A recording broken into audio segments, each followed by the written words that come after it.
Respected teachers and dear friends, happy Children's Day. I am John Simon in UKG Numa Center School. Today, I would like to speak few words about Chachaji. 40th November, 40th November, we are celebrating Children's Day, the birthday of Pandit Jawaharlal Nehru, who was the first Prime Minister of India. Children call him Chachaji. Chachaji was born on 40th November 1889 in Allahabad, Uttar Pradesh. His father was Motilal Nehru and mother was Surupa Rani. His wife was Kamala Nehru and Indira Gandhi was only one daughter.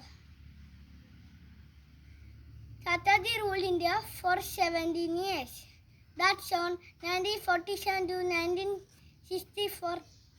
He played the key role for making a new India. Chachaji was also a freedom fighter. Chachaji was one of our great leaders like Bapuji. Chachaji likes children very much and he spent time with them and he loved them too. He said that children are the future of the nation. On 27th May 1964, he died and resting in Shantivanam in the bank of River Jamuna. Chachaji is a role model for all children. India is my country. All Indians are my brothers and sisters. I love my country. I am proud of my country. Thank you. Jai Hind. Jai Chachaji.